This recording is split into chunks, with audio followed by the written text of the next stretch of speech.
Tiny Galaxies. What would happen if you mix Mario Galaxy with the movie Saw? You would get one disturbing view into the Mario universe. And I guess to a much lesser extent, this game. This title was sent to me from the publisher, and just like always, I'm disclosing it. I also need to disclose that this is going to be a snap judgment review as well. I really wanted to get past the first world in this title. I have over 2 hours of footage of me trying to beat it, but I couldn't do it. The game is just brutally difficult. I did get a good enough impression though, and that is that the game has a good idea, it's just poorly executed. The story is that a creature has stolen your headphones and you have to follow it through a dimensional portal to get it back. But watching it play out in the cutscenes, I was more worried about the kid who was sitting there instead of this theft story. If that creature's face isn't screaming stranger danger, I don't know what is. Hey kid, want some candy? I mean, why does this bad guy look so fucking crazy? Although it makes sense since the levels are littered with buzzsaws. So maybe this guy is just a psychopath and you followed him into his lair.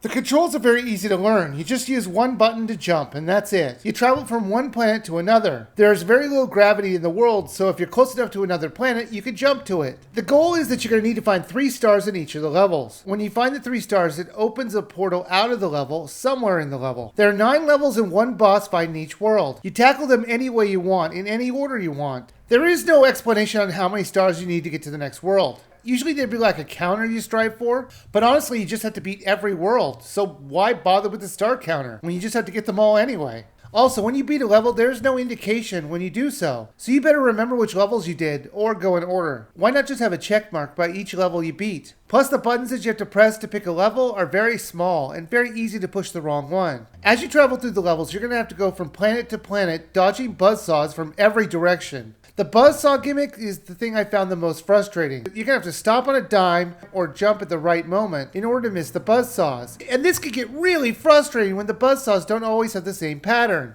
Now you do have unlimited lives, and the levels are small enough so returning from square one isn't too frustrating. But I felt the creators just thought, hey, more challenge means more fun. I would have rather had less levels and more creativity than dealing with one mistimed jump and having to do it all over again. But I did like the boss fight though. Mainly because it was different. They had you move from planet to planet finding switches in order to launch missiles at the boss while avoiding, surprise, surprise, buzzsaws. They should just call this one the Buzzsaw Galaxy. Also, I didn't get nauseous from all the spinning planets, which is kind of a small victory for me, as I have problems playing games that just spin around. See my Don't Crash or Jaja's Adventure game reviews on that. Tiny Galaxies. It feels like a good first try for this publisher. Graphically, the game looks okay and it controlled alright. I think with a lower difficulty level, or at least a more balanced difficulty level, this could have been a lot of fun. If you like a really difficult game, this game will definitely challenge you. But if not, you should just skip it. Well, that's my review of Tiny Galaxies. Why don't you check out my previous review of Neon Battle, or you can check out my classic review of Jaja's Adventure. I thank you guys for watching, and please subscribe.